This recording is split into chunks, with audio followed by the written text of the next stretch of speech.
I think I'm live.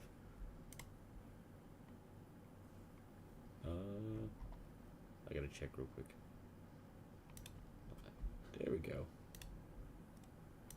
Alright, sick. Let's start. So, this is my current list for Nissa. I have to use a placeholder because the new card is not out yet. But, yeah, so I'll just go over some of the card selections and definitely some of the cuts that I'll be making, including cards like Tiller Engine. We really just don't need that. It's too slow. Orb of Dreams. I'm going to try and remove all the stack species that I can, and then we'll see where we can get afterward. And I might add them in after. So, Amulet of Vigor is a no-go. I just really don't need it. Every time I've tried to use it, it's kind of just come up flat, and I've usually just mulliganed it away. Oh, actually, I'm using the wrong list, aren't I? That's funny. Yeah, I'm using the wrong list anyway. Let me edit that real quick. I need to cut this one, delete deck. Alright. And then I actually copied that. This one is the one I was looking for. Let's see, you gotta put it in to a different folder. Not yet, okay. Yeah, so this is the updated list, I'm sorry. And I'll just go over some of the cards and why I have them included. Invasion of Korea is just a tutor, obviously. It's incredible, so there's no reason to cut it. The backside is kind of irrelevant, we just play it for the front. Vivian, having flash on all of our creatures means that we can win on the stack, especially if we activate Nissa's ability, which, if you don't know the ability, is landfall, add a mana, and then if you do this twice in one turn, you also get to reveal it from the top of your deck until you get an elf or an elemental, put it into your hand. That basically means just tutor two cards into your hand, or tutor a card into your hand, and there's only two that it can hit in this list currently. And those are Aquarian Ranger and Ashaya, which, if you pair them together, they make infinite mana with Nissa. And that's just by looping Ashaya and Quarian's ability. Every time Aquarian Ranger enters the battlefield, Ashaya makes it a land, Nissa sees it as a land, gives you a mana, and then you can untap Nissa, tap her for mana, return Aquarian Ranger to your hand, and do that as much as you want, making infinite mana. So, like, giving that flash just means you can do it on someone else's turn, before they even draw, for instance. Pretty good. Arboreal Grazer is just a way to trigger Nissa's second ability. So, it fits right in. Birds of Paradise is one of the only dorks that we have available to us that are not elves, so it fits in. Secular Tribe Scout is another way we can trigger Nissa's ability, similar to Arboreal Grazer, but we can use it on other people's turns, and it can also go infinite without Nissa, which is critical to our strategy if we lose Ashaya somehow. Sylvan Safekeeper is just a way to protect our creatures. I don't know if it'll make the final cut. It's just a good card, so I put it in for that reason. Wirewood Symbiote is a way to protect Nissa, so we can return her to our hand if someone tries to remove her, but also it can just add a lot of mana suddenly for various ways. Collector Oof is great disruption. It's a creature, and it doesn't really hurt us too bad, so I figured I'll put it in. It might not make the final cut. I'm not sure yet. Destiny Spinner is Allosaur Shepherd, but not as an elf. We don't want too many elves because we don't want Nissa to be disrupted in any way. We want to make it so we always draw these two every game. So it's not really a downside, and the positives are definitely there. Duskwatch Recruiter is just a way to spend our mana once we have infinite mana. Lotus Cobra is Nissa, but as a Cobra. Obviously, it's great. Outland Liberator is not an elf and can blow up artifacts and enchantments. I don't really have any ways to do that outside of spells, so on a body this is fantastic. And the backside is just kind of a monster if somebody has a card like Cursed Totem out. Sacred Tribuilder. This one is 2 mana, put a land into play from your deck, which is like exactly what we want to do, so it's definitely worth the cost. Scrub Ranger is Aquarian Ranger 2.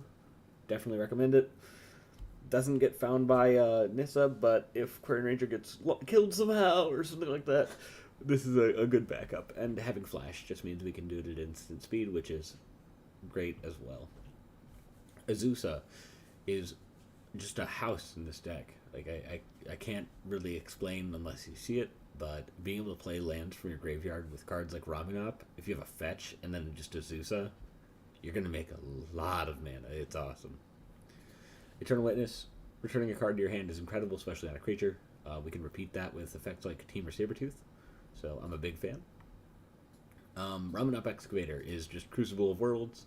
If you have a fetch land and you fetch, so you activate Nissa's ability twice, you get a land, and you get to use her second ability. Really good, but being able to play it again makes it even better. Like, fetches are the reason this deck is viable, and having more is always better, so definitely a powerhouse in this deck. Team Red Sabretooth lets us repeat several combos that exist. Cards like Arboreal Grazer go really well with it, along with Eternal Witness, and any of the return abilities that we have, like Wirewood, Scrib, and Crater Ranger. Just being able to repeat their effects is really strong. And then we also have Woodland Bellower that we can return to our hand and use again if we need to. Ashaya, I've already went over. It's a total powerhouse and the reason this deck is viable. Green Sun Zenith is a tutor. Like we can't have too many of those, so it's in. Sylvan Tutor, similar idea. It lets us tutor to the top with Nissa, so we know that we're going to get either specific one if we need to, and like as the deck gets more fleshed out, if we add more elves, we can make selective choices with the elves we get using cards like this, which is just another reason to include it. Finale of Devastation, it's Invasion of Ikoria, but better. Obviously it fits. I like Land Grant. If you have a hand that has, let's say, one land, you just play a land, cast Land Grant, and now you have two lands. Gets a little bit better. So, and it potentially could get cut. I'm not sure yet. It might even get stronger. I don't know. So it's still up in the air. But this is definitely one of the cards that I'm questioning, but I'm not against. Nature's Lore, it pays for itself. With Nissa, you just cast it, land enters, it gives you a mana, and then it can tap as well immediately. So it's free. 0 mana, find a land is always good. Nihilata's Intervention is just search for X lands. We want that. We have like a toolbox of different lands that we might need. So that's really helpful, especially with cards that exist like, which are not in this deck right now, but like Homeward Path or Command Beacon, which lets us put our commander into our hand if, let's say, it got removed a bunch. Sylvan Scrying, same thing. 3 Visits is Nature Lore with a different name. Great card. Eldritch Evolution is a great way to find core pieces of our combo or ways to disrupt our opponents if they're stopping us from winning. So, more tutors, always good. Natural Order is the same story. And Skyshroud Claim is Nature's Lore and 3 Visits, but it's 2 of them stapled together. It pays for itself. It's really good. Alright. Summoner's Pact. This will win you the game. Just 0 mana tutor, it wins. That's all you need to know. Autumn's Veil. It's Veil of Summer, so it lets you just stop someone from countering your stuff, gives you hexproof, and your stuff hexproof. It's always good in any green CEDH deck, just to stop people from disrupting you. It doesn't draw like this one, but we don't really need that. Like we have enough card draw, so it's not really an issue. Crop Rotation is a total powerhouse in this deck. It's our version of Periodic Ritual. It finds any land that we could want, and it just, if we could have more of this effect, we would run as many as we could. Nature's Claim is just removal for artifacts and enchantments. I like it, that's why I run it. I don't think it's necessarily great, I don't think it's bad, just kind of one of those cards that you run if you think you need it. Noxious Revival, another use for cards like Eternal Witness.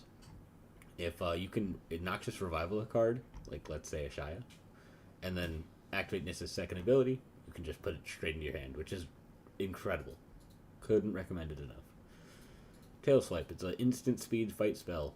In case someone plays a card that's really dangerous, like Blood, or Magus of the Moon, or Opposition Agent, just being able to kill that at instant speed is kind of incredible, so I couldn't talk more praise about this card. I love it. I think it's one of the best fight spells that we've ever gotten, and I think it should be played in any green deck. Tameo Safekeeping, just giving hexproof and indestructible, can be relevant at times, especially when our combo is somewhat fragile, since we only have 2 ways to use it. And again, I think that's one example of why this deck is not uh, totally finished. And I don't think I have the best list. Is just only finding two pieces. If one of them gets removed, well, now this ability is useless. So we'll see about that. But I like it. Definitely helps. Just make sure that we don't get blown out. Veil of Summer is just Autumn Veil, but draw card. Worldly Tutor, it's Sylvan Tutor, but instant speed, so it's much better. Yep, great card. Infectious Bite. This card is a fight spell similar to Tailswipe, but they don't actually fight. It just does its damage to whatever creature you're trying to remove. It also gives a poison counter, which means we can use cards like Eternal Witness and Temur Sabertooth to infinitely return Eternal Witness to our hand and then recast Infectious Bite on a creature. And if we have, like, let's say Birds of Paradise out, we can just do 0 damage to it and give all of our opponents poison counters and kill them all with poison counters. It's a way to win the game. It also just can be used as removal. Very versatile, big fan of the card. Beast Within. More removal, can also be used to win the game with cards like Eternal Witness and Temur Sabertooth. You can use it to blow up every permanent on every opponent's board. Then just recast like Tail Swipe and just kill every permanent on every opponent's board. Really strong, would recommend. Court of Calling. This is an instant speed tutor a creature into play. These effects are very strong. That's why we run Eldritch Evolution. It's why we run Natural Order. It's why we run Finale. It's why we run Green Sun. Just being able to put a creature into play is awesome, but at instant speed, it's one of the best cards in green that can do this effect. So it's a staple. It kind of fits in no matter what. Harrow. Harrow is crop rotation, but for 3 mana. Again, it's our Pyretic Ritual. It's a house. If we could have more of these, we would. It finds 2 lands, so you trigger Nissa twice, so you get to find an L4 Elemental. But also, the lands come in untapped, so you make 4 mana total with the 2 lands and the triggers. It's a ritual. It's incredible.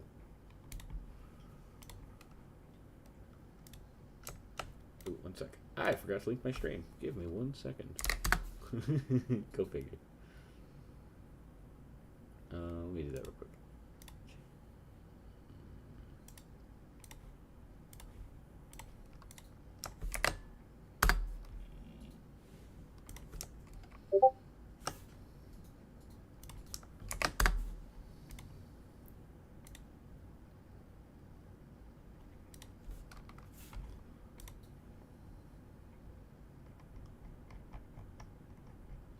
Give me 1 second. I got people talking to me now.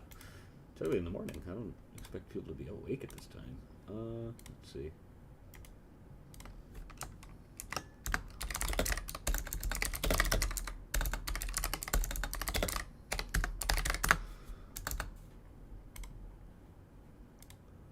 Okay. And, alright, sweet. I think we're good to continue. Alright, and right now I'm just going over every card in the entire deck list and like my justification for those cards. So if you're joining now, you haven't really missed anything yet. Again, so Harrow is Pyretic Ritual, very good card. It also just makes it so we have more lands, which if someone tries to remove Nissa, we can recast her because we have so many lands. Force of Vigor. This card is just free and it destroys 2 disruption pieces. Cards like Rhystic Study, Esper Sentinel, even Mana Crypt at times. It's a total house. I love it in every green deck I can have it in, so it just always fits. Shared Summons, again, instant speed, creature searching. Doesn't go to the battlefield, but we don't really need that at times, especially if we're looking for cards to protect our combo. Cards like Destiny Spinner, or if we're looking for Sylvan Safekeeper. It's just like a good way to make sure that we can combo off when we want to, and nobody can stop us. So the more tutors we have, the better. I'm always a big fan. Graph Cage is going to get cut, so I'm just not going to go over that one. I'm just going to remove it now. I'm also going to just remove all the stack pieces for now, because I'm not entirely sold on any of them. I might add them back in later. Alright, so Chrome Box, it's 0 mana, 1 mana. Make 1 mana. We love those effects. If we could run more, we would. There's not really much else to that. Jeweled Lotus, it casts a Nissa for free. Like, this is the card that like shines the most when you play this deck. You play it turn one, you play Nissa, you play a fetch land, you're in business. It doesn't get better than that. So couldn't talk enough praise about this one. Lotus Petal, free colored mana. We need colored mana, and it being free is just it sets our early turns up to be extremely more like far more powerful than you would normally get to see just because of that extra one mana. So definitely big on the card. I would recommend anyone try it out. Mana Crypt, it's like a Jewel Lotus but colorless. It's great, and this only costs 1 green and 2 colorless, so that's like 2/3 of the cost. That's incredible. Mox Diamond, we run way too many lands, so being able to pitch them is awesome. And with cards like Crucible of Worlds, we can just replay the lands that we discard. Like, there's no downside. It's incredible. Manifold, it is like a Mana Crypt, but one time. Not bad. Soul Ring, it's Mana Crypt. Lightning Greaves, this gives us protection for our commander, but also can be used outside of the commander combo to make infinite mana with Quirion or Ashaya. It can also just be used in different pieces, so cards like Soccer or Tribe Scout can go infinite with Lightning Greaves. Big fan of the card, would recommend. Crucible of Worlds, it's incredible. If you have a fetch land in your graveyard and being able to replay it, you're just in a great spot. I couldn't recommend this card enough.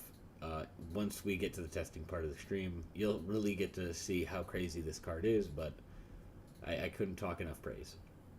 Carpet of Flowers, I'm personally big on. I know a lot of people aren't. Just a ritual effect in green is always good, and the fact that we can run so many is kind of incredible. Sometimes it doesn't make any mana because you don't have any blue players in the pod. If you can, I would recommend just mulliganing those cards away. Like, if you have Carpet of Flowers in your hand and you're against a blue pod, probably mulligan. If it doesn't matter and, like, you can just win without playing it, then just do that, like, obviously. But, yeah, like, being a dead card sucks. I think that the benefit it gives us against blue, which, I mean, playing against blue is always difficult, is enough to make it worthwhile. Just because of the prevalence of blue in CEDH, but also the fact that there are so many upsides if you are against a deck that's got a lot of disruption. Exploration. This card is incredible. If we had more of these effects, I would play them. Most of them are on creatures, and they cost too much mana, and they're elves or elementals, and it's just a little bit more difficult to fit into the deck. But this one, because it's 1 green, makes it just a total powerhouse. Paired with cards like Crucible of Worlds, it goes nuts. Utopia Sprawl and Wild Growth. These are the same card, effectively. Just you enchant a land, that land taps for an extra mana. If you play it, let's say you have 2 lands out, you play it on the other land, so you tap 1 land for mana, the one that's untapped gets this on it, it pays for itself. So, it's free ramp. And then other times, it's just like Birds of Paradise. Just a dork, turn 1. That's great, that's what we want. Kenrith's Transformation. This is just a way to disrupt opponents from playing cards like Majesty of the Moon that might shut down our combo. It also just comes with a free draw. And then also, like, shutting down some decks entirely is really awesome. If you ever play against Slicer, Urza, or, like, Crick, if you play this on their deck, they are really mad. So, just, play that on the commander, and then get the free draw, and then sometimes that just wins you the game. This is a card I'm not sold on yet, but I'm at least giving it the chance in testing. The landfall ability is really easy to trigger. Getting 3 counters on it is not hard at all, especially with fetch lands. And then it's basically just at instant speed, you can remove the counters on an opponent's turn, and then put 2 lands into play, trigger Nissa's ability twice, put a Shaya or Quirion into your hand, and then on your turn you do it again with, a fetch land, let's say. And then suddenly, you win the game. So, the logic lines up for me personally. I don't know if it's good, but I've done a little bit of testing, and so far it's been okay. And this is another card that I would say would be a house in a shell that involves more elves and elementals. My list personally does not run that, but I'll do more testing. Maybe I'll end up adding 4 or 5. I don't know. Survival of the Fittest. I don't know. It might get cut. I like it. I love the card. Wish it was less mana. Wish it was less expensive, but it does a lot. It's really really strong with cards like Eternal Witness. Just being able to, oh, I discarded my card, but I just put it back in my hand. Um, Again, I wish it was less expensive, and I don't know that we need that. Like Nissa being able to just find the two creatures we need in the entire deck on her own makes me consider cutting this. And that's how I feel about a lot of the tutors, but this one especially, just because it does require a lot more setup than the other ones. Sylvan Library, if you can play this turn one with Nissa, like let's say you get like a Jeweled Lotus, and then you cast Nissa, and then you play a fetch, and then you have 3 mana available and nothing to do with it. Sylvan Library. It says win the game in that setting. Otherwise, though, if you are at a point where you're at like turn 3 or 4, you've been stopped several times, and you're just ripping cards off the top hoping for anything, this gives you 2 extra cards a turn. That's really strong. I couldn't speak more highly of the card. Big fan. Anyone that's contesting that, I don't think you're going to play enough mono green.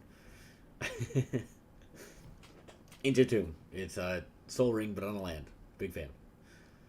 Bamp Panorama. So this is one of the spicy cards that fit, and like you might ask yourself, wait, that says more than just green. Why can you add that to your deck? The commander rules say if it has the mana colors in the card, then it counts as that kind of color. This one doesn't. It just says forest, plains, or island. Like the words. It doesn't say the color. So this can fit into your deck. And when it enters the battlefield with Nissa, you get a free mana, which you can then use on this card to find a forest. So it pays for itself, it's a fetch land, but also sometimes it can tap for mana if you don't want to fetch that turn. And being able to use the fetch later on is really relevant, I think, especially if you were to build a shell that involves more elves, just so you can trigger her ability later on in the turn cycle. Beside You, this card is a total powerhouse, love it. Discard it and blow up an artifact, enchantment, or non-basic land. That effect alone is insane, because you can't really counter it. But also it can tap for mana if you ever need that. So, big fan, would recommend. Cavern of Souls, you just name Elf. Nissa can't be countered. Quarian Ranger can't be countered. And then, yeah, they can counter a Shia, but oh well. It is what it is. Demolition Field, this card is awesome. So, it can be used to blow up an opponent's land, like let's say their Gaia's Cradle. But it also fetches you a land. Which means when it enters, if you pay 1 extra mana, because it makes a mana when it comes in, you can immediately trigger the ability, or activate the ability, and then trigger Nissa again, and get your basic land, because you also get to search. I also want to note the land comes in untapped, so it pays for itself. That's incredible. Like, alone, it entering, and then the next land entering pays for itself. But it also gives you an untapped land, so that's 3 mana, and all you have to do is spend 2, and then obviously the one that you would tap for Demolition Field. So, Net Zero and Trigger Nissa, those effects are loved. Dryad Arbor, this card is way stronger than it looks on the face. If you end up fetching for a forest, so let's see, I'm trying to remember which cards. We have a few cards that say search for a forest card. Those ones work really well with, right here. So Sky Shroud's Claim, 3 visits. You can find Dryad Arbor if you don't have anything to do with the mana after you cast these cards, just as a way to get a creature on play that you can then use with cards like Gaia's Cradle, or with cards like, let's see, Court of Calling, but it also makes mana, so bad example.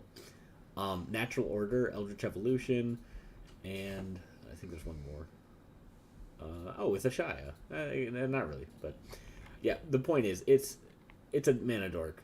We don't have any of those, and the fact that we can find it off of fetches, and then other cards like those, are really strong. And being able to play Greenstone Zenith, right here, on 1 mana, to get Dryad Arbor, is just incredible. I couldn't speak more praise about that specifically, and it's basically just playing a Llanowar Elf, which, love it. Love Llanowar Elf. Alright, let's let's see. I go back to edge. There we go. Forests. I have 11. I don't know that this is the right number. I don't know that it's the wrong number. Still trying to figure that out. This is a work in progress. Guy's Cradle. This card is a total powerhouse. I'm sure everyone knows about it, but yeah, adding mana for the amount of green that you, or adding green for each amount of creatures that you can control is bonkers. Cards like Sakura Tribe Scout actually offer a way to go infinite and not use Ashaya, Nissa, and Query Ranger. If you have Query Ranger, it helps, but like you can do it with Scrib Ranger too. So with Sakura Tribe Scout, Scrib Ranger, we'll say for this purpose, and then Temur Sabertooth. You can tap the Tribe Scout to put Gaia's Cradle into play. You tap Gaia's Cradle for, in this case it'd be 3, but we're probably gonna have to have more creatures. So we'll say like 5 mana. You tap Cradle for 5. Activate Scrib Ranger, returning Gaia's Cradle to your hand. I know it says return a forest, but we have a land called Yavimaya, which we'll get to. It makes all your other lands forests. So we return Gaia's Cradle with Scrib Ranger. We untap Sakura Tribe Scout with Scrib Ranger, right? Activate Sakura Tribe Scout, play the Gaia's Cradle, tap it for 5. Activate Temur Sabertooth to return Scrib Ranger to our hand. So, because this does say activate once each turn, but if you return it to your hand, you can do this multiple times in one turn. It allows you to repeat that effect. So you return it to your hand with Temur Sabertooth, cast it again, return the Gaia's Cradle, untapping the Sakura Tribe Scout, and you can just do this as much as you need, making infinite mana. Then with infinite mana, you have cards like Duskwatch Recruiter, but we'll get there. So, yeah, Gaia's Cradle is a total powerhouse. If you ever get the chance to play it, definitely do. Yeah, I couldn't speak more praise. Gemstone Caverns. Love this card. If you go second, you can put it into play before the game starts. And then it taps for 1 mana of any color. That doesn't matter as much, but it's Chrome Mox, but on a land and for free. I like it. Really cool. Homeward Path. This is really strong if you come up against a deck that runs cards like Gilded Drake. Gilded Drake is like the bane of our existence. It's exchange control of this creature and target creature. So being able to get our commander back is really, really strong.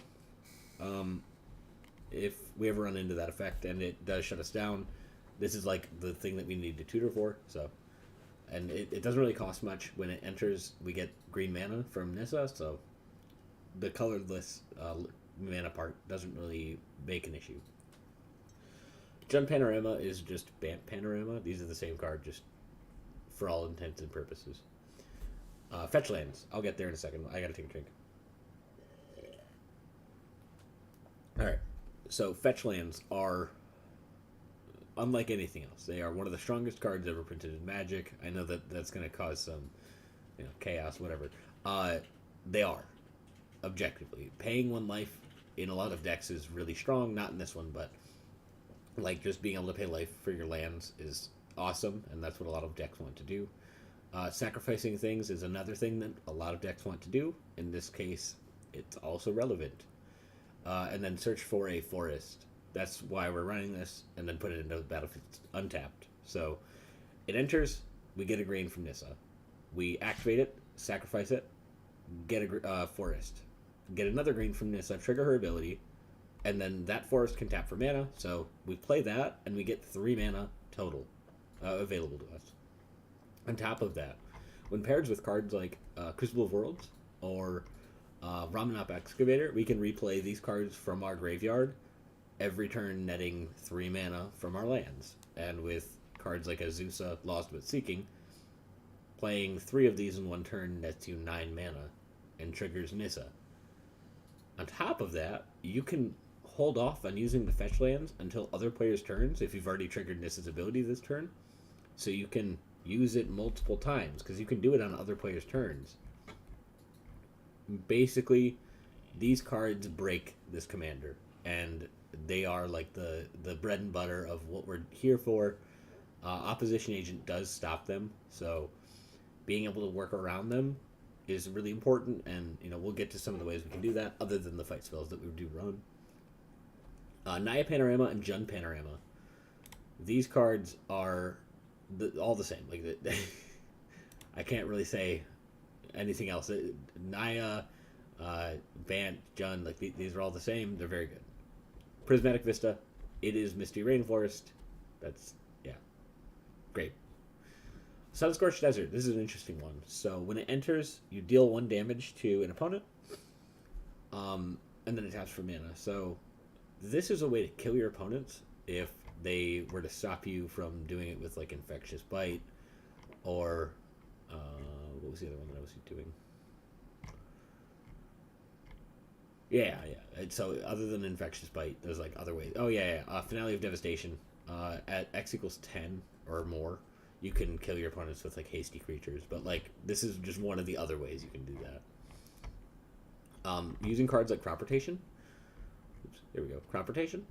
We can sacrifice a land and then search our library for that card. And then with cards like Noxious Survival, when it's in our graveyard, we can put it on top of our deck. So it's technically in our library. Crop Rotation, put it into play, sacrifice it with Crop Rotation, and you just repeat these until you kill everyone. Really funny. And obviously this would need cards like Temur Sabertooth and Eternal Witness along with infinite mana, but yeah, that's how you do that loop. Next card, Urza's Saga. So I'm really torn up about this one. I think it belongs, but I'm not entirely sold on it. It's a strong card to say the least, and it does a lot for what we want to do. My main concern is it takes 2 turns later to be able to search for an artifact that costs 0/1, and we win the game before that happens. If we don't, then we're probably in a really bad spot. I could see it working out really well for that reason, and like the blowout potential is not that big of an issue. So I'm a fan of the card personally, and I'm always going to try and bat for it, but I wouldn't say that it's a staple and belongs in the deck 100%. Like it's in the potential list of cards. Verdant Catacombs, this is just Misty Rainforest. They're incredible. War Room, this is a way to draw your deck, or at least draw until you get like the combo pieces that you need. With Sakura Tribe Scout, I'm a fan of it personally. I don't know that it's good enough to always make the cut. We also don't run many untapped land cards, so that just might be the reason we don't run this card, and like it might just not be good enough. That's okay. It's more just in there as a, hey, I'm trying to figure out what lines we want to go for, and this seems like one possible line. Windswept Teeth, this is just Misty Rainforest. These are the same. These are all the same. All 3 of these. And finally, we have Yavimaya, Cradle of Growth. So this card is total house. I love it so much. Making all of our lands tap for green is just incredible. It works really well with some of the cards that I'm not running currently, but I'm considering putting in just because of the synergies. On top of that, Gaia's Cradle and Yavimaya are really strong together. If you can make Cradle a forest, you can return it to your hand using cards like Prairie Ranger or Scrub Ranger, like I said earlier. Being able to replay it after you activate it, it gives you so much mana. Like it's such a large amount that it's hard to really grasp. But very big fan. This is a staple in any green deck. I love it. It also gets around Opposition Agent, cards like that, because you can tap your fetch lands for green instead of having to use them to search. So, again, could not speak enough praise. Now, I've seen some other people brewing this deck, and they've included some interesting cards that I'm definitely going to look into before I start the testing of this. So, one of the cards that was notable was Urborg, and this is an interesting one because it says that every land is a swamp. This is a green deck. But, like, hear me out. Being able to tap our cards that normally could not tap for mana, such as Misty Rainforest, is relevant. Like, that's a good effect. On top of that, there are fetch lands that enter and sacrifice themselves, and you can tap them for mana if you play them in combination with Urborg or Yavi Maya before they sacrifice themselves, so you can get an extra mana for free. And the cost is a colorless land, basically, because we can make black mana, but we can't use it. So it's colorless mana for all intents and purposes. I like it. It's a fun little combo. I don't think you'd really see it very often, but the idea is just hilarious to me. So, at the very least, I think it's worth considering running. I'm not entirely sure where I'm going to end up at with lands, but it's a cute idea to say the least. Yeah, so this is the list that we have right now. I still have to add 3 cards, so I'm going to go ahead and compare some of the other lists that do exist and try and get an idea of potential alternatives. And I saw someone running Beast Whisperer. In the initial testing for this deck, I did have Beast Whisperer in my list. Being able to tutor for an additional elf, other than like the combo, is really relevant, and it being able to be used with the other cards in our deck to draw more is just, that's incredible. The only concern that I have is it might slow you down enough to make your deck not fast enough. I know that a lot of decks are racing, and if you're first and you get like the nut to start, but you have a Beast Whisperer because you're running a Beast Whisperer and you just lose because of that, like, it doesn't get worse than that. So I don't know if that's what I want to do. At the very least, I'm going to do a little bit more testing with it. Let's see. So, some of the other lists, I'm going to actually open this in Edge so I can showcase this one. This list was posted by one of the people in the Selvala CEDH Discord. And, yeah, they have a little bit different of an approach. Kogla is a card that I'm definitely going to add. Big fan. So I'm just going to add that now, and then I'll give my justification after. So Kogla says, when he enters the battlefield, fight target creature you don't control. Fight effects are very strong, especially when attached to creatures. Big fan. Being able to tutor it, but also replay it with cards like Tamer Sabertooth are always relevant. And we don't really have that effect on any other creature in our deck, so it's a natural include. But also, when it attacks, destroy target artifact or enchantment, that's relevant. Like, being able to blow up stacks pieces that are actively stopping our combo is just always welcome. And the card is a total house. I couldn't recommend it enough. Also worth noting, it does allow you to return Eternal Witness, which is a human, to your hand with its last ability. You can do this as much as you want, so you can keep playing Eternal Witness and keep getting your cards from your graveyard, like, let's see, Crop Rotation. You can get that back in your hand as many times as you want. It's relevant. It's not always, but, you know, it is. Big fan of that card. Manglehorn I considered. I played a little bit. I just felt like every time I played it, I would rather have any other card. I also have not played this deck against anyone. So, you know, in testing, it might look bad, but in actual gameplay, you find out it's a total powerhouse. So, I personally am not on it, but maybe there's a reason to be. I'm not sure yet. Defiler of Vigor is an interesting choice. I don't necessarily agree with it. I'm not sure that the counters will ever really matter unless we go into a hard stack shell, which, as of right now, I don't know that we need to.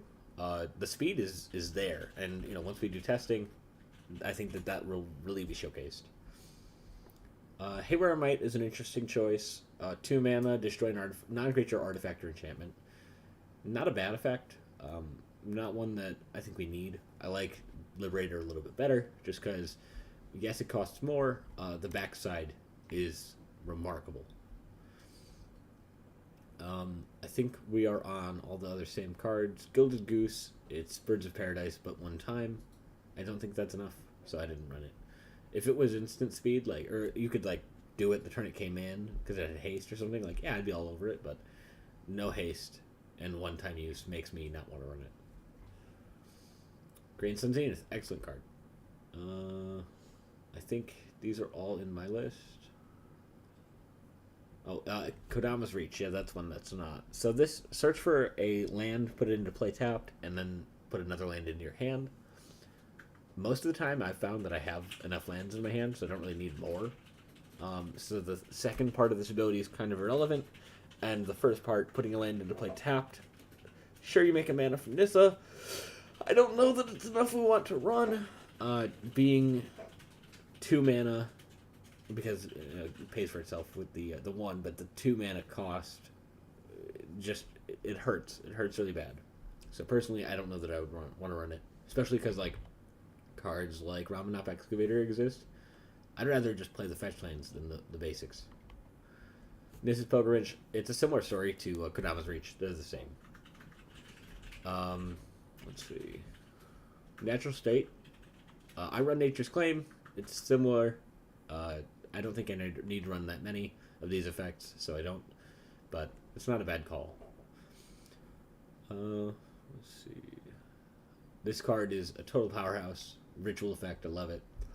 This one, I'm not sold on, but I'm not against. So the instant speed is really nice. Being able to sacrifice a land, search for 2, put it into play tapped. The tapped part sucks, because it's not a ritual. It effectively costs 1 mana. Being able to trigger Nissa on another player's turn, though, is incredible. And if we had more effects like this, I think it would be worthwhile to run more elves. I don't know that it's bad.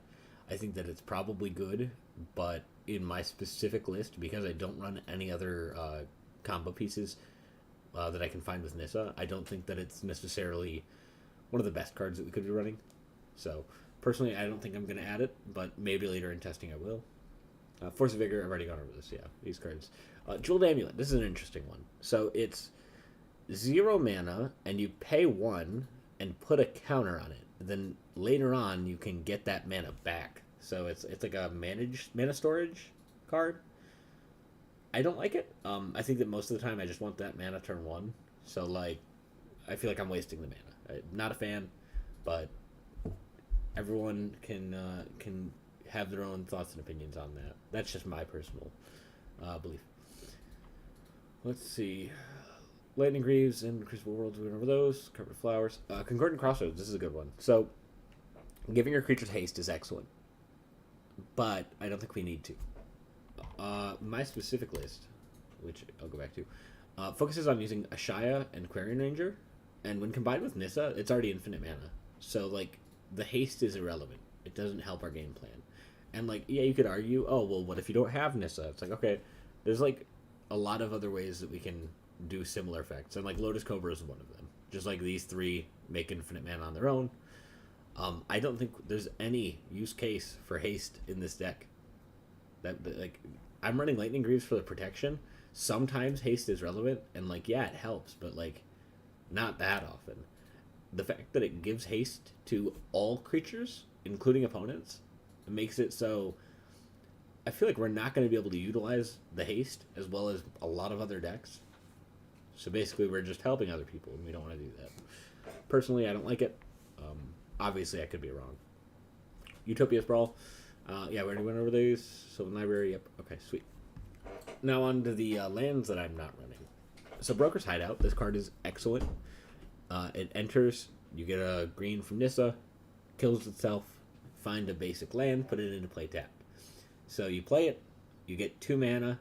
And then the tapped land. And you get to trigger Nissa's ability. Excellent card. It doesn't tap for mana, which really hurts my soul, but it might be good enough. I'm not necessarily against it, and like, this might just be a case of like, okay, yeah, clearly I'm not running enough lands, and like I need to include all the ones that do this, especially if you pair them with Yavi Maya or Urborg. Being able to play it, tap it for mana, then it kills itself, so you have a mana floating, and then the mana floating from Nissa. You get a land, it comes in tapped, you get another mana. It's on par with a fetch land, which is kind of awesome. So I think that these are definitely worth including, and I'll probably just do that.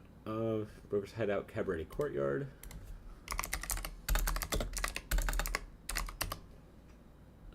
Cabaret. Oops. Yeah, that's how you spell it. And there's one more.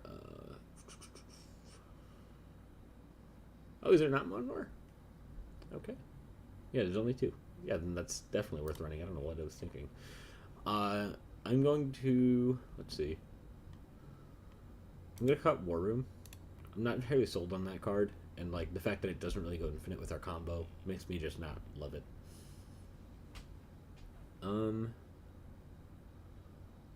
Let's see. I feel like I'm on the higher end of lands, and I want to cut down, so I think I'm gonna do that.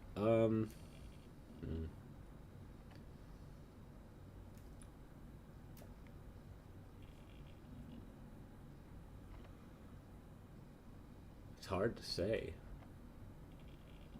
Maybe I'm not. Maybe that's enough. Alright, yeah, that's good enough. I don't like this card personally. Tapping for mana is, like, okay. And then the ability to spend 4, you get 6 to cast a creature, like, I don't know. It doesn't really do much for me. It doesn't really get me going, so. I'm personally off this card, but, you know, who knows? Maybe I'm wrong.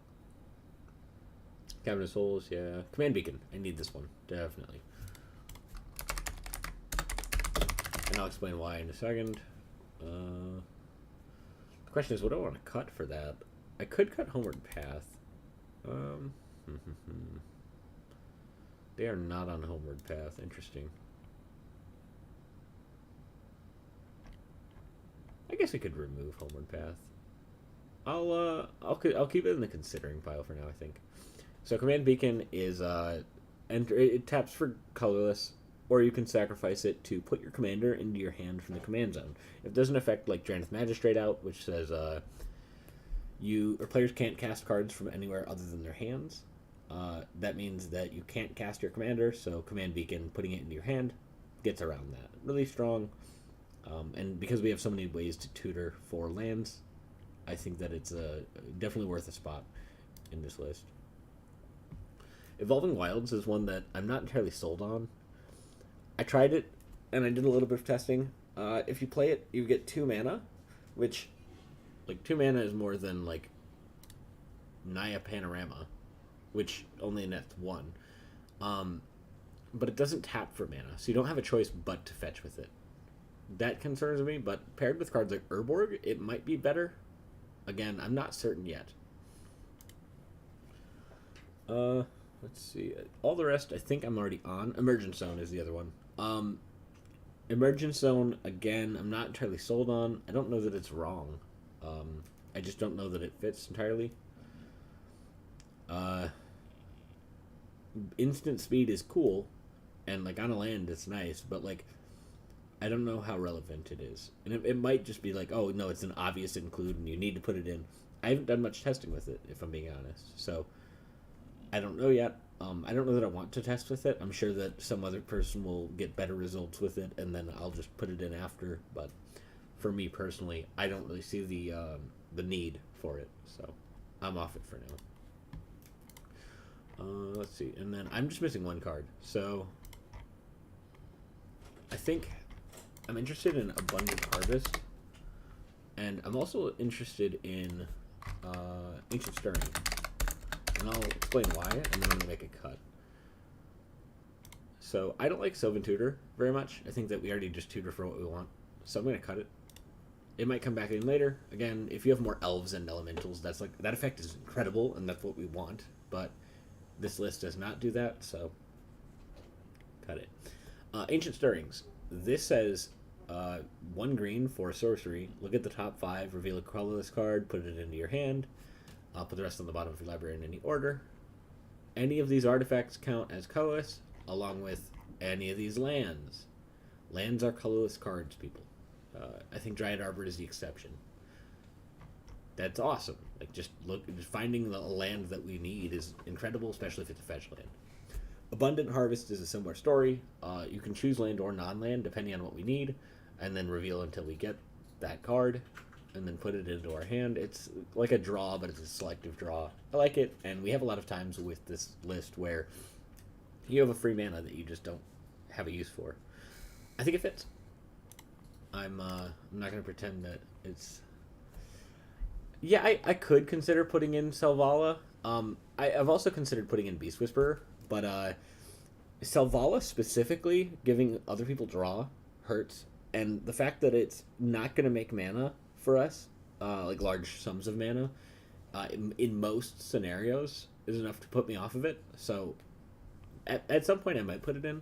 I've also considered Yisan for similar reasons, but the testing that I did with other elves, every time I was like, damn, I wish this was a Shia or Quarian Ranger. Like, dang. Obviously, I haven't played against any players with this deck yet, so that might change. I don't know. But as of right now, no, I'm going to do testing with the current list, and then we'll go back to the drawing board after. So let me export this list. I like to use Cockatrice, so export, copy for Magic Online, and then I'm going to put this one on top. This is my Cockatrice deck list, and I'm going to load from clipboard. If you haven't used this program, I strongly encourage everyone to try it. It's incredible for testing, but also it's just like a beautiful resource. You can play Magic for free online at any time. It doesn't get better than that. Set Nissa to the sideboard, so that's how we know it's the commander.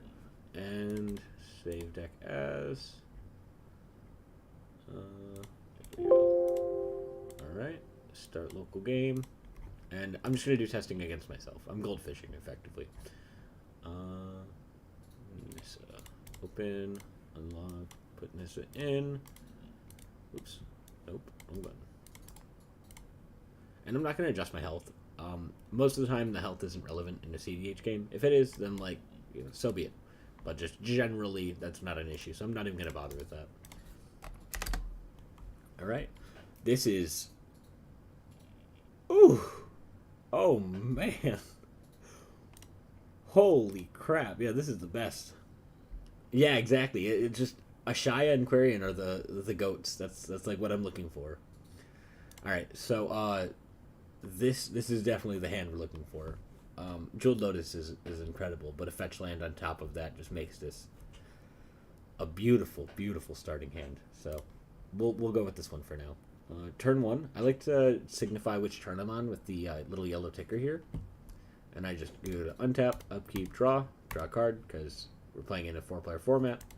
Main phase, play Jeweled Lotus, crack it, play Nissa, play a Cabaret Courtyard, I net a green. It sacrifices itself.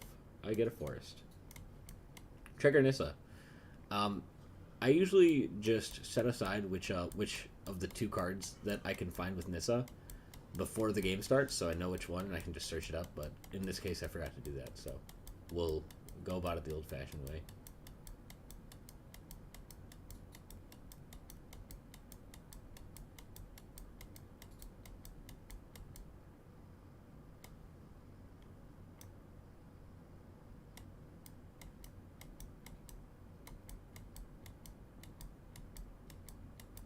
Ashaya. Okay, sweet. And the rest will go back to the deck. Alright, now we have an Ashaya in our hand, and we have, this is tapped. We have 2 green floating. Spend 1 of that green, cast a... This is an interesting predicament. Yeah, that's fine. Soul Ring, and we should just win next turn. Wild Growth here, and then... Yeah, pass turn. That seems like a win to me. Draw a card. Oh, that's a good one. 2 mana, 4 mana. Play a play a Shia. Ashaya enters. We get a green. We get to find Quarian Ranger. Play it. Infinite mana. Interesting. And this is where the argument for adding more elves comes in. So, like, in this specific hand, I don't have a way to do or anything to do with these with this infinite mana. So I would want to just get rid of this card and find 2 lands. We'll say Quarian Ranger's my hand. Put it into play. 2 lands into play to thin our deck, and we're just kind of YOLOing it. So yeah, this is a good example of like a bait hand. But you can imagine, like, this is a very fast start to have infinite mana. It's turn 2. And, like, that was absurd. So, it gets fast. So we have infinite mana. We can't really do anything with it yet. We'll just pass. Turn 3, untap, upkeep, draw a card. We got a Wirewood Symbiote. Does not help us. So, we just swing in. Not great. We'll try it again. Concede, and start game.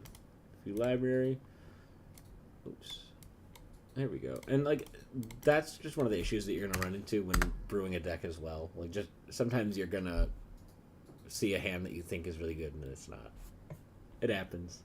It's okay. Yeah, exactly. Where to sink it. All right. Let's see. Is this a keepable hand? I don't think so. The Gemstone Chrome Mox is fun, but, like, what else? I don't see this being a good hand, so I'm just gonna mull. And we go to second 7. This seems better. I don't think it's a win because we have Quirion and Shy in hand, which is always bad, but like that's just generally if you have those two in your hand, you gotta pitch that. We're going down to 6 now. This seems like a better hand. So Nylea's Intervention might be enough to get us there. We can consult the list in this specific scenario. Let's see. Do we run any lands that help us win the game if we tutor for them? Not particularly.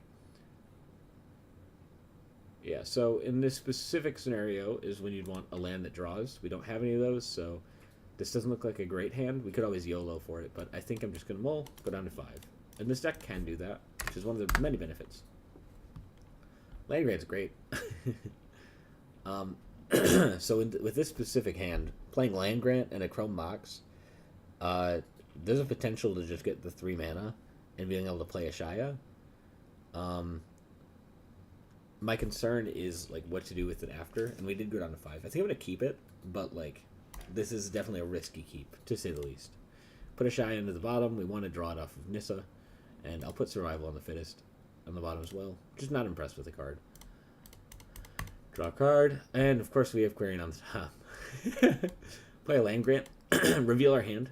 That sucks. Like, I don't get me wrong. I would never want this to be the case, but like this is why I have it in the deck. Maybe it's better if you just have a forest.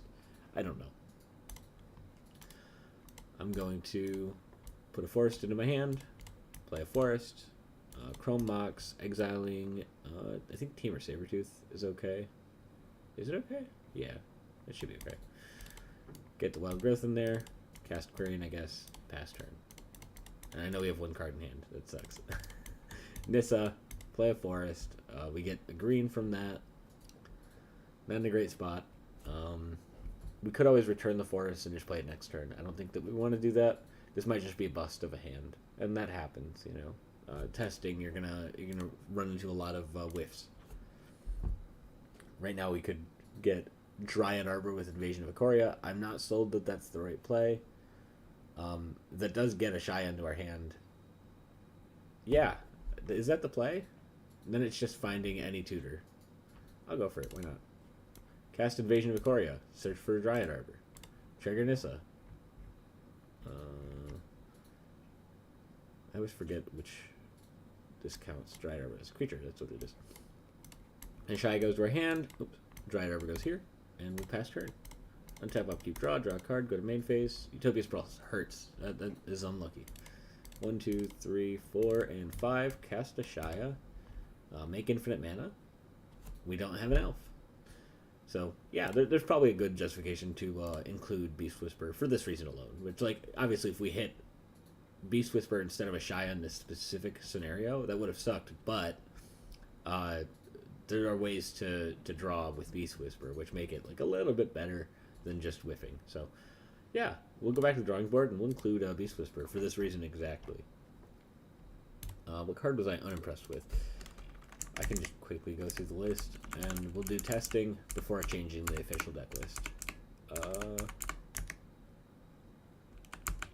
I'll try cutting Survival of the Fittest.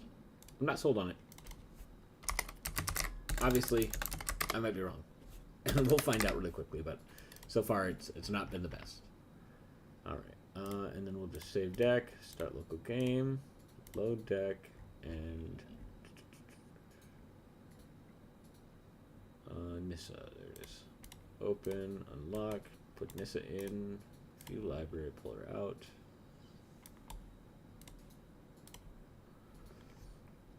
Yeah, so adding more elves, it's definitely an interesting idea.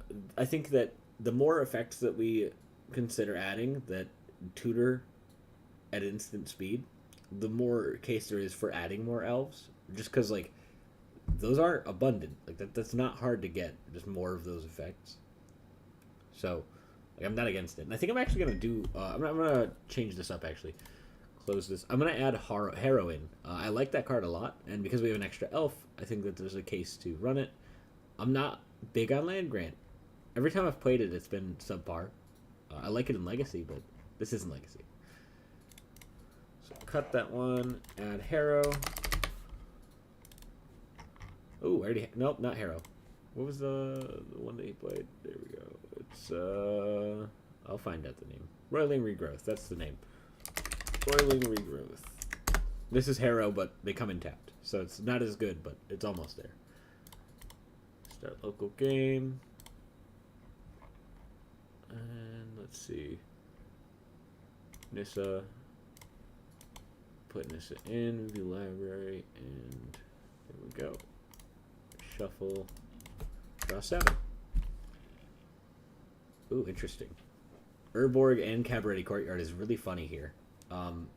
This is a really, really slow start, but it might just like win the game in most tables. I think I'm going to play it out for that reason, but normally when doing testing, I would try to go for a more fast hand, a more competitive. But like, if you're in seat 1 here, it doesn't really matter that much. Right. Like, this list is really, really crazy. And like, for me personally, I'm like, do I need any tutors? Like, I don't feel like they help that much, but that's just like the testing brain going on. Like, oh yeah, you don't need tutors. It's like, no, in practice, like you're gonna get disrupted. You need tutors. But like, I feel like I never have a card in my or a creature in my hand. Like that just doesn't happen. So like discarding hurts. Like it's like how what am I gonna discard to this? All right. We're gonna keep this for testing purposes. So turn 1, untap, upkeep, draw a card, go to main phase. I will play a forest and pass. Untap, upkeep, draw a card, go to main phase. If I play Urborg this turn and then 3 visits now, I can then find my forest and cast my commander next turn with a bunch of shenanigans going on. So I like that. I don't need to tap this yet, so we'll just pass there.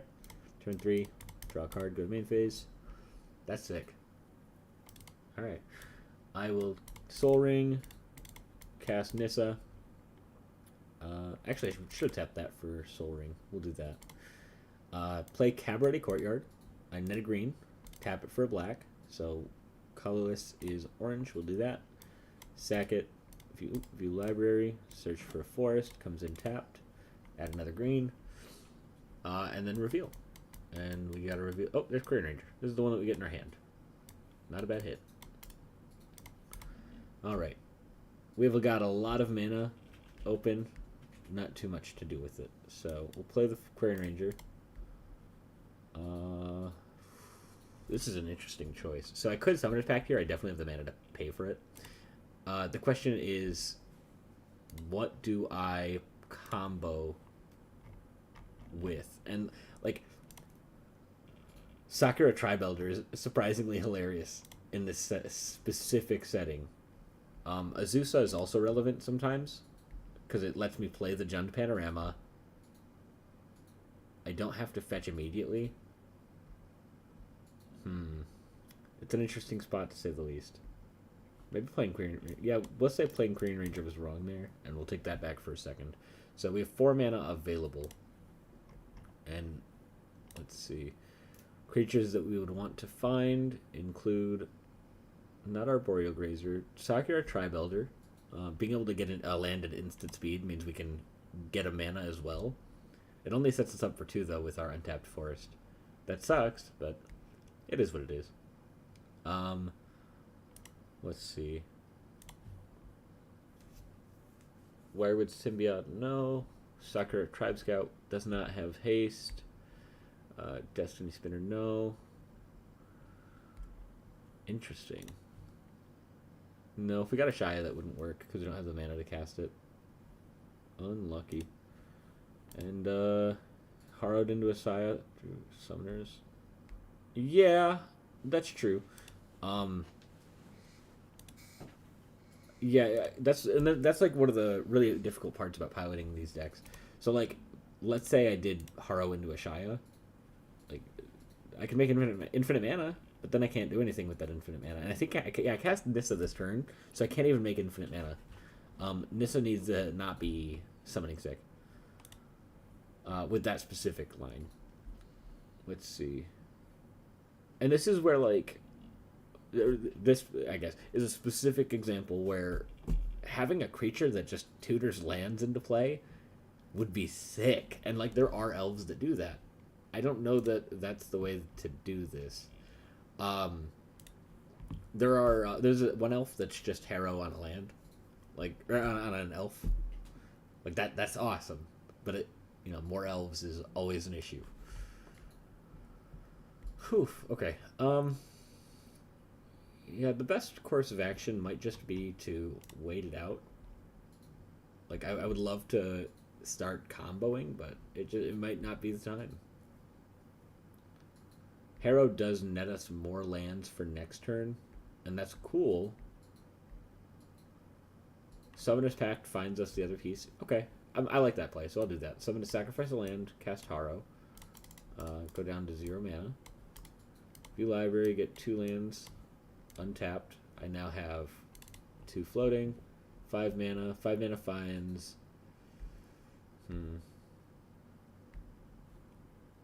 Doesn't do much. I think I'll just play the Quarian Ranger and pass. Yeah. Untap, upkeep, draw a card. Oh, Finale's sick. Yeah, so now we can just play Summoner's Pact, find a Shaya, combo it until I get Beast Whisper, play Beast Whisper, win the game. Tameo Safekeeping is really helpful in this hand, especially because we have so much land, and that's part of why I said just Harrow there. Right. Turn 1 was interesting. And like that's just one example of this deck is really crazy. Like bad hands turn into good hands very quickly, but that was also a slower start. We knew that going into it, so I'm okay with the turn 4 win, knowing that was a slower start. Draw cards. Draw 7. Holy crap. I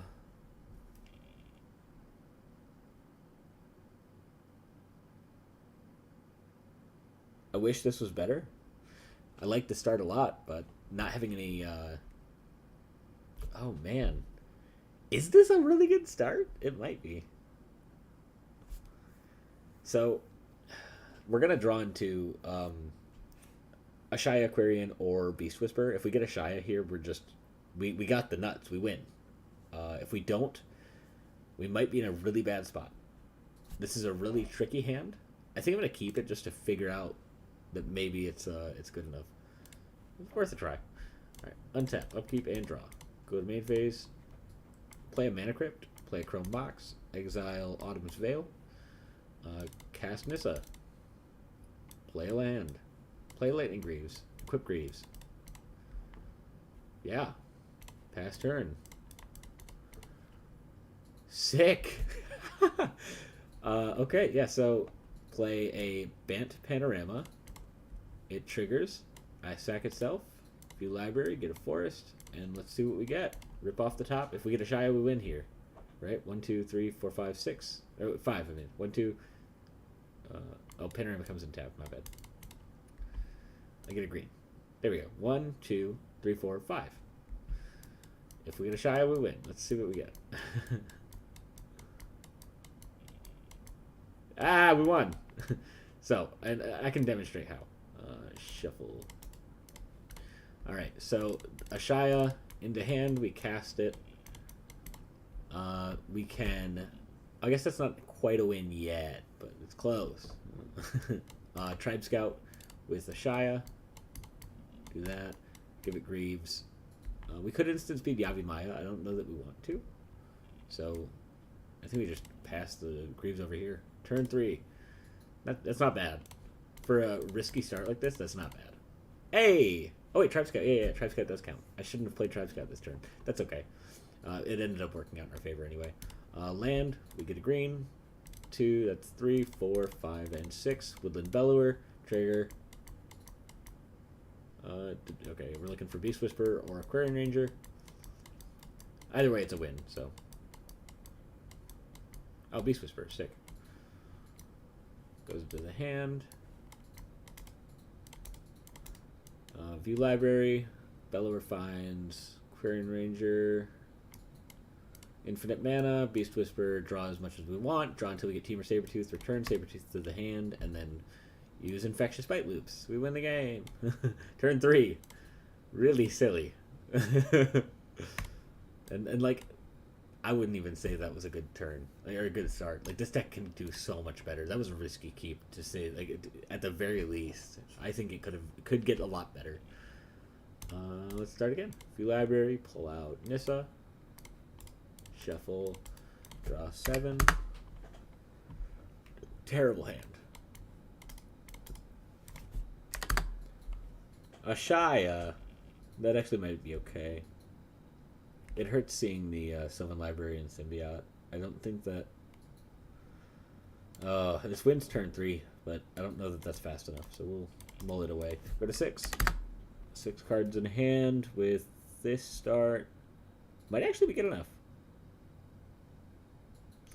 Let's see. So, turn 1, we play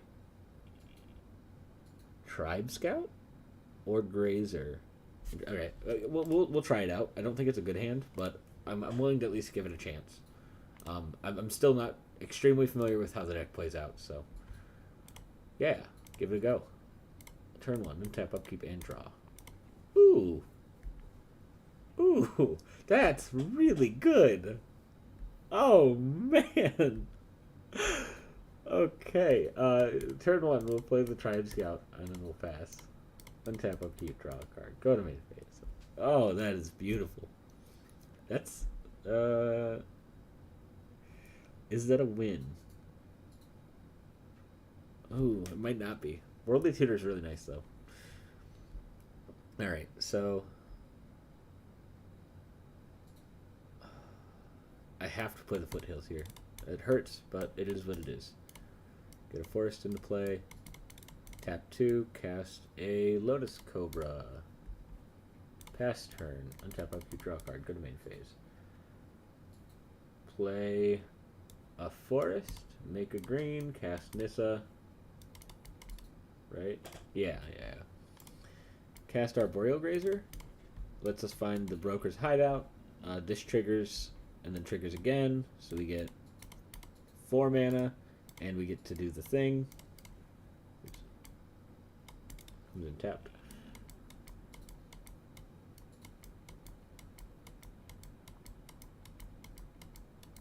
Quarian Ranger. Okay. Could be worse. Interesting. Play Azusa, play Quarian Ranger. And then, fun fact, you can return these to your hand at instant speed, and then untap this guy and play them again to trigger Nissa on someone else's turn. I'll explain. And this is why I think this card is a total house. And that's a part of why I wanted to do this stream. Like, some of these interactions are hard to spot, and I don't think everyone understands that. So, it now goes to, let's say, player 1, or player 2, I mean. Sorry, player 2 is right here. Player 3, player 4, and then it comes back to us. So, it is on player 2's turn. At some point, we go, oh, I'm going to activate Quarian Ranger to untap itself and return a forest. Okay, I don't care. Next turn, we're on player 3's turn. We go, I'm going to activate my Tribe Scout to put a forest into play. Trigger Nissa. We float a green. Then, I'm going to use Quarian Ranger to untap the Tribe Scout, and return a forest to my hand. This is another player's turn, so we can use this again. Activate its ability to put a land into play. Oh, we triggered Nissa twice. And this is why having haste, or Flash, is insane. I got Beast Whisper. You can do this at instant speed and just win the game. Oops. I only had Worldly Tutor in hand. I didn't have the rest of this. Beast Whisper, Worldly Tutor. There we go. I also have 4 mana available now, which, if I had, what's it called? If I had instant speed spells or flash, that's a big deal. So, Worldly Tutor because we can.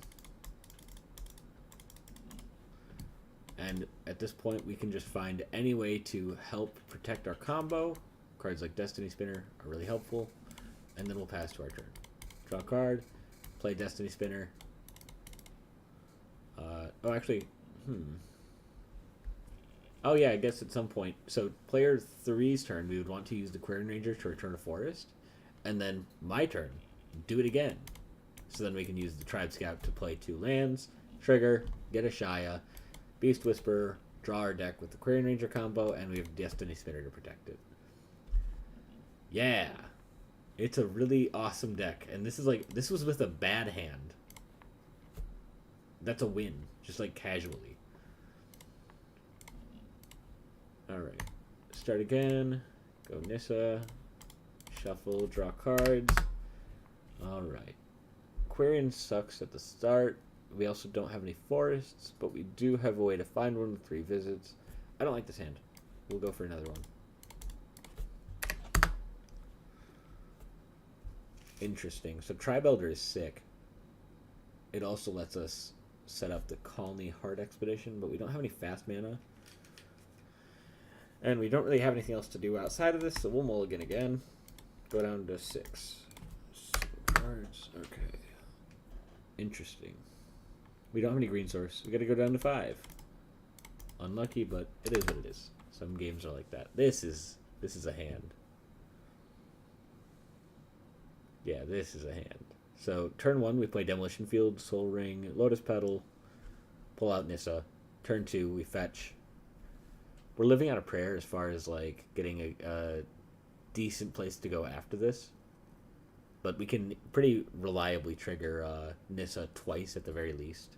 And that sets us up for a decent start. So, I think I'm going to keep this, even though it seems like a bit of a risky keep. And we went down to 6, so we'll bottom that. Okay. Demolition Field, Lotus Petal, Soul Ring, crack the Petal, cast Nissa, pass turn. Forest is good. Alright, we'll play a fetch. Fetch.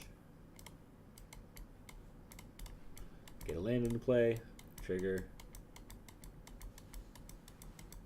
Hey, Beast Whisperer. That's actually a pretty good hit. Shuffle. Oh, I guess it goes to the bottom, doesn't it? I didn't read the card. It goes to the bottom. We'll get there eventually. Yeah, Nissa is not even close to Shia.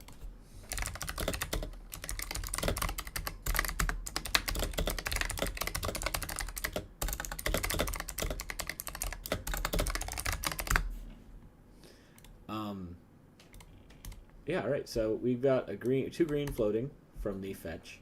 We found ourselves a Beast Whisperer. We can cast that. I guess we don't even have to tap that. Cast a Beast Whisperer. Tap this, play a Arboreal Grazer, draw a card. We get to put a land into play. Is it just any land? Oh my god. Broker's Hideout. Get a green. Sack itself, view library, put a forest into play. Oops. Comes in tap, we get another green. Tap the Demolition Field, play a Zusa. What on earth? We get to draw a card. Ancient Stirrings, look at that. Alright. Now the question is, yeah, I think it's like pretty reliably we just play the land because Ancient Stirrings is good enough. We get a green, tap the land, cast, or I guess we don't have to tap it. Cast Ancient Stirrings. Reveal the top 5 cards. We get to put a colorless card into our hand. Boseiju. A Shia being in there does suck a little bit, but it means we're getting Quarian Ranger next, which isn't bad. Alright. And we can just pass there. Turn 3, untap, upkeep, and draw. Okay. Ooh. Yeah, so we play double land, and then we reveal from the top. I guess we know it's Quarian Ranger, though, so, yeah. Alright, we'll just reveal, it's fine. Oh. I forgot to put these at the bottom. Oops. This was at the bottom, too. This was at the bottom. I should have drawn this. My bad. And then we're revealing from here till we get Quarian Ranger. It's hard to remember all this stuff. especially when you're doing it digitally, like it's not as in your face. There he is. Aquarian Ranger. The rest go to the bottom. Aquarian goes to our hand. We have 2 floating. We're going to spend 1, cast Aquarian, draw a card. Jund Panorama. Okay. Interesting. And this is a good example of where having the ability to play or fetch, I guess, on other people's turns is really relevant. If I had a different fetch that I could have used in combination with a demolition field, I could have gotten a shy in my hand as well this turn. And like I think that this is a piloting issue, not so much a deck building issue. Like this is a new commander. You're gonna make mistakes. I do. I'm not perfect.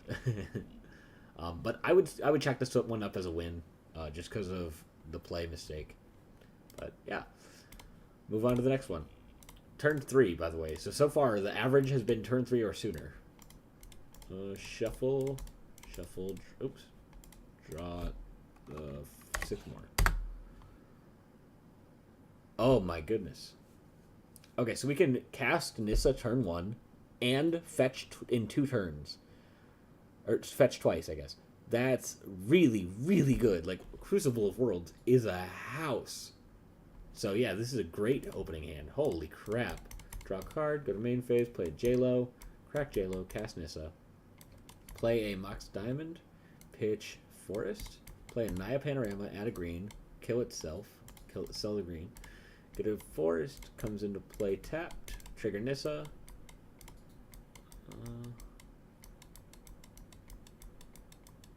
Ashaya, there we go. Move to bottom of library. Ashaya's in hand. We have 1 floating, and then we have 1 more from the Mox Diamond. Okay. Was the Mox Diamond a mistake? No? No, I think that was fine. Yeah, alright. We'll pass there. That's fine. Untap up, even draw. Lose a green. Go to main phase. If we play the Yavimaya here, we get 4 mana, which isn't ideal. Because we can't play the, we can't follow up with the Crucible of Worlds. It sucks, but interesting. And this might be a skill issue as well. I think we have to do that. So we'll play the land, get a counter. Cast Crucible of Worlds.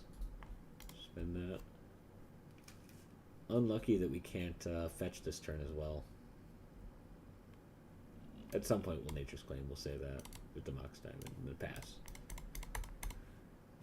That's a fetch. Oh man. Alright, we'll fetch, add a green. Oops. Do library. Get a forest. Add another green. Reveal cards from the top. Reveal cards from the top.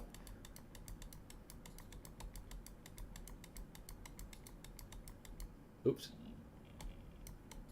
Aquarian Ranger. There we go. Bottom of library. Oops. There we go. Aquarian Ranger is in hand. We can make infinite mana, but it's not enough. Okay. Is it worth to cast a Shy this turn? Probably not. So I think I'm just going to pass, right? It sucks. I guess I'll cast Force of Vigor, but... Alright. And then this is a win with Beast Whisperer. Turn 4. Unlucky. It is what it is, though. I think this was just like a play mistake as well. That's what we'll chalk that up to. But it's like the point of testing, because like realistically, you're going to get better and better, and then your play mistakes will decrease, and suddenly the deck will be a lot more easy to play. This is a win, right? Turn 1, play Mana Vault, assuming we're going second, so we'll just assume we're not first, right? So we get the Gemstone. Gemstone comes in, we get to exile the Mox Diamond. Turn 1, untap up, you draw a card. Okay. Maybe the diamond was a mistake, but who knows?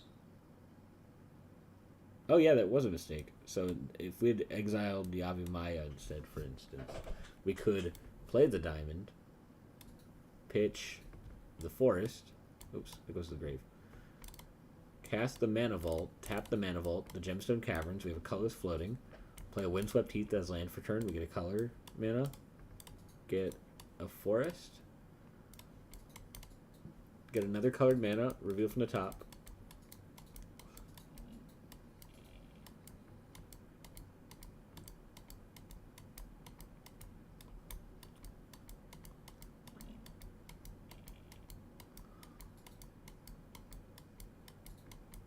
I must have taken these cards out.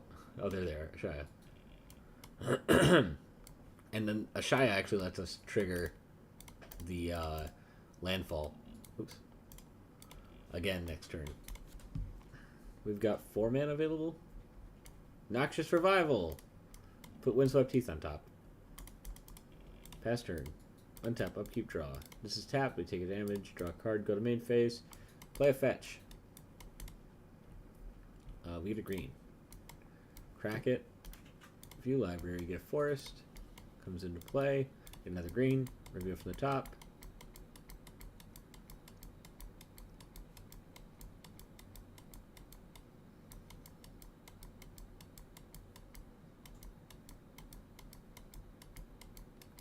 Come on. Oh, Beast Whisperer. There we go. That's actually a pretty good hit, too. Shuffle away. Okay, we have 2 mana floating. 2, 3. Cast Ashaya. We get to make a mana from that. Is that what we want to do? We could even shared summons. Shared summons lets us find... Yeah, so this is a turn 3 win. That's okay. Pass turn. Untap, upkeep, draw a card. Go to main phase. Cavern of Souls. Beast Whisperer. Win the game. Alright. Not bad. So far, turn 3 has been like every game, which is kind of awesome. Obviously can be better, and like if I was mulliganing more aggressively, and if I was playing more tight lists, I'm sure that we could get that down. Do I keep this? Yeah, pitch it. Shuffle, draw 7. Let's see, Lotus Petal, Mox Diamonds. Nope. Go to 6. Oh, is this a good 6? We guaranteed find Quirion or Beast Whisperer. The Mana Vault turn 1 lets us cast Nissa before we go combo off. Lets us play the Crucible of Worlds. Yeah, this seems like a turn 3 win, which, I mean, like, it's fine. Alright. So we start with a Forest. Mana Vault. Pass turn. Draw a card. Go to main phase. Tap out. We have a colorless floating. Cast Nissa. Play a fetch. Crack it. We get a green. View library. Get a forest. We get another green. And then we reveal cards from the top. Beast Whisperer goes to our hand. Shuffle. Oh, I wasn't supposed to shuffle. Whatever. Doesn't matter. In this specific setting, I think most of the times I'd want to play the Collector Roof. So I think that's what I'll do. Even though I really want the Collector, or the Crucible of Worlds, just because this card is a house. And there's an argument to be made about playing Ancient Stirrings. I think I'm going to do that first. So I'll pay the 1. Ancient Stirrings. Oops, look at the top 5. Panorama. Okay. And the rest go to the bottom. And then cast the Collector Roof. Pass turn. Untap, upkeep, draw a card, go to main phase. Okay. So we play the Prismatic Vista. It cracks, we get Quarian Ranger. We get 2 mana floating. Plus the 1, that's 5, cast Ashaya. Ashaya makes a green, cast Quarian Ranger, infinite mana, Beast Whisperer, win the game. Okay. That's a win turn 3. Again. These are with, like, not great starts, too. During the testing I did yesterday, I had incredible starts in comparison to these. Like, this is kind of remarkable. Interesting. So I could play the Chrome Mox and the Birds of Paradise. It sets me up for a fetch next turn if I draw a land. If I don't... this is a tough one. So like, if I draw any land that taps for mana or another fetch, this is just like a win. Turn 2, maybe turn 3. Yeah, no, it'd be turn 3. It'd be turn 3. Turn 3 win. Okay, so we can be a little bit more aggressive. I'm gonna try and showcase some of the quicker wins that we can get. All right. Demolition field. Turn 1 commander. Turn 2 panorama. Finds one of them, and then next turn we can. So that's turn 3. We can get Beast Whisperer and Quarian, or Beast Whisperer and Ashaya, or Quarian and Ashaya. It's not quite where we want to be. I wonder if there's a world where having Yiva in the deck is better. Because Yiva is an elf. Reliably being able to just fetch on another person's turn, flashing in Yiva, flashing in Quarian Ranger. Is that like...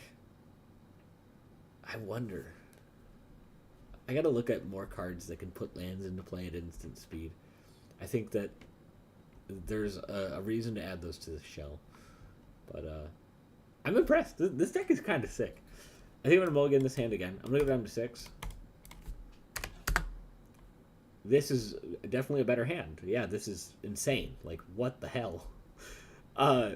We'll put the... Turn 1 this into the bottom. Why not? Alright, turn 1. Untap up, keep draw. Draw a card. Go to main phase.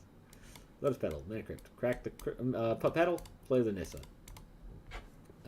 Broker's Hideout. Let's see. What does that do for us? So it gives us the 2 mana. We can play Utopia Sprawl. But then it doesn't let us fetch next turn. Unless we get a Shia exactly. And it, this is a tough one. I guess this wasn't a good keep. Interesting. Okay. Yeah, we'll send it and maybe we'll just whiff. That's okay. Broker's Hideout. We gotta find a forest. Comes into play tapped. Oh, I guess I could have played Yavimaya this turn and done that. Gotten even more land next turn. Yeah, this was a mistake. One sec. Play Yavimaya this turn. Add a green. Cast Utopia Sprawl on that. Tap it for a Destiny Spinner. Pass turn. Turn 2. Untap up, keep draw. Draw a card. Go to main phase. Broker's Hideout. Get a green. Sack it. Oh, I get 2. Sorry, 2 green. Oops, 2 green. Few library. Get a forest into play. Comes in tapped. Get another green. Reveal cards from the top. Ashaya. Now, here's where it matters when you're not garbage at this deck. Clearly, I've been making play mistakes. This is where the play mistakes go away. Remove the mana, pass the turn. Turn 3, untap up, keep draw, go to main phase. Now, you would say, but how are you going to trigger Nissa again? And I actually do have the win now with Invasion of Ikoria. I play the forest, get a green. That's 3, 4, 5. Cast Ashaya. That's a second land entering. I get a green. I guess I go up to 1. And then I get to find one of the 2. Beast Whisperer. We'll add that one in my hand. I can then tap for extra mana. So I have 3. Cast Invasion of Ikoria, which finds Quarian Ranger into play. Make infinite mana. Beast Whisperer, win the game. Big brain. It's very easy to make that mistake playing the Ashaya the turn before as well. So definitely watch out for that. I think that the more I pilot, but also just anyone pilots this deck, the tighter these lists will become, and I think the stronger it will become. Right now, I don't think enough people are interested in it because it's not an official spoiler or anything like that. But once it comes out, I think it'll be a big deal. I definitely see this deck being one of the top available. Holy crap. Ooh, I like this a lot, but I really don't as well. It's hard to say because, like, Dryad Arbor Chrome Mox turn 1, exiling the Skyshroud Claim, means that you can get a turn 2 Nissa, but you can't trigger her. So I think we just want to mull.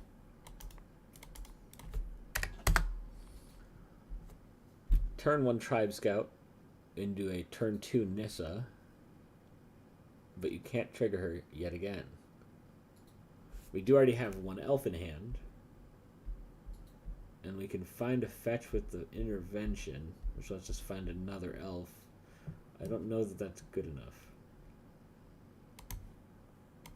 We'll go to 6. Ooh.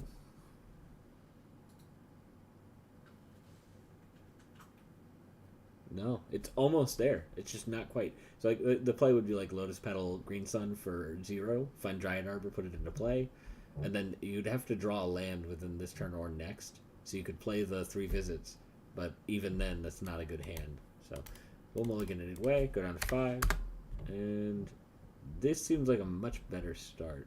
We'll put the Liberator on the bottom because we're goldfishing, and then we will keep this hand. Yeah, sick. Yavimaya, Mana Crypt, play Nissa, pass turn. Ooh, Mana Vault, okay. So we'll play a Broker's Hideout. Which lets us tap it for mana first, crack it, oops, get 2 mana, put a land into play, get 1 more. It comes in tapped. Reveal cards from the top. Okay.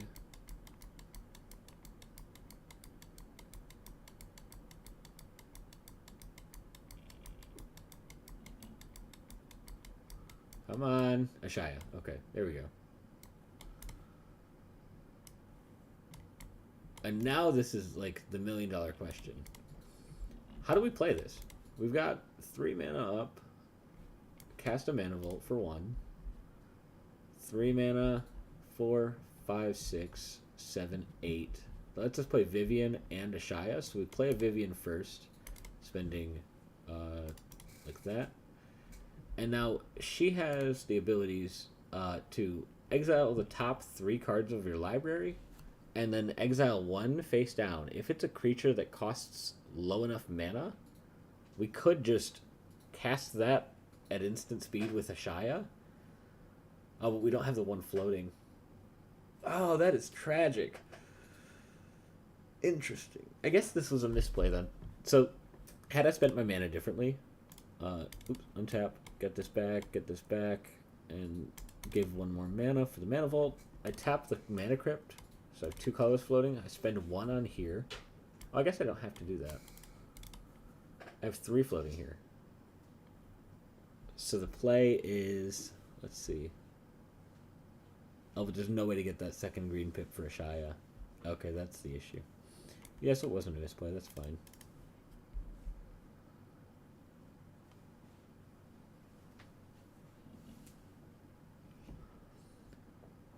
Interesting. So I guess we just play Vivian and then pass, and next turn we win.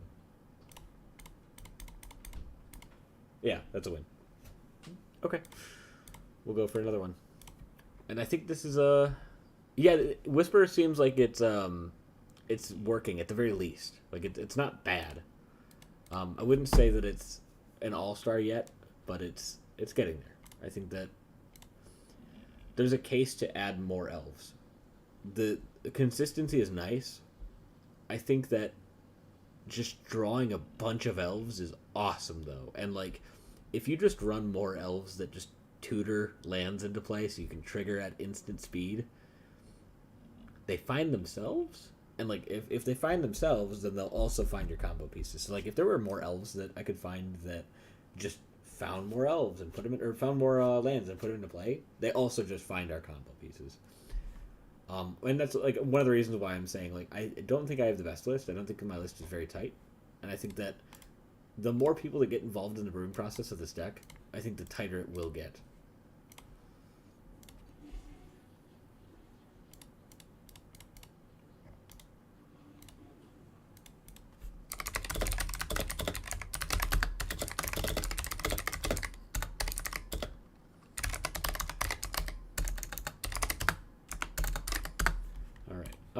Let's see. So shuffle, draw 7, and I think this is gonna be the last time I brew this for tonight, this morning. But thank you for tuning in, those of you did. Is this a keepable hand? So turn 1 JLo, Prismatic Vista. We get 2 mana, 3 mana. Mana Crypt gets us the Shaya. If we find Quarian Ranger, we can make infinite mana. We're relying on a draw. Otherwise, we have any creature and Sunscorched Desert. I like this. This is a possible turn 2 win, so I'll go for it. So turn 1, untap, upkeep, draw a card, go to main phase. Play J-Lo, crack it. Play Nissa, crack the fetch, get a land, comes into play. We get 2 mana floating, reveal from the top. Let's see what we get. And if it's Quarian, we're in a very good spot. It's Quarian. Sick. Shuffle this away. Oops. Spend the 3 mana or 5 mana that we have. Play a Shia, and that's a win. Turn 2. We play. Ooh, with protection. Ugh. Play a land. Get a colorless or a green floating. Tap that. Float a colorless, I guess. Cast Destiny Spinner. We get a green. Reveal from the top. We only have 1 target, so I'll just pull it out. Beast Whisper comes into hand. Play Quarian Ranger, spending the 1. Make infinite mana with the Beast Whisper. Draw the deck. Win the game. Turn 2. One of the many, many ways to do that. Nope, not the commander. This one. This is the last one. That was a really fast one, so I'll do one more. Ooh. Let's see. Turn 1, Sakura Tribe Scout. Into a turn 2. No.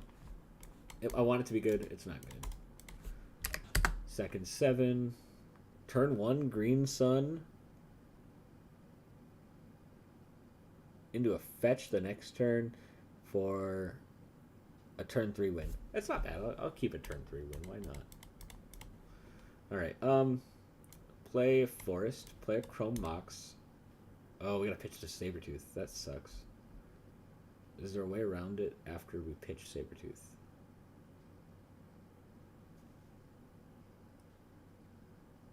Oh, Kogla. Yeah. yeah, we can pitch that. I forgot I added Kogla. Cast green. Ooh. If I don't Green Sun for Giant Arbor and instead I get Sakura Tribe Scout, yeah, that's the best play. So we'll do that instead. Green Sun, view library, get Sakura Tribe Scout.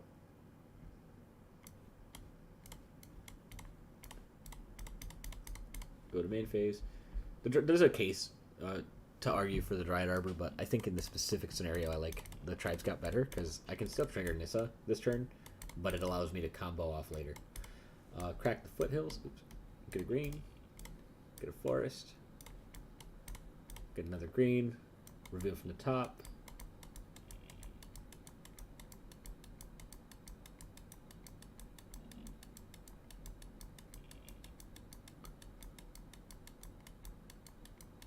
Quarian Ranger. There we go. That's exactly what I wanted, actually.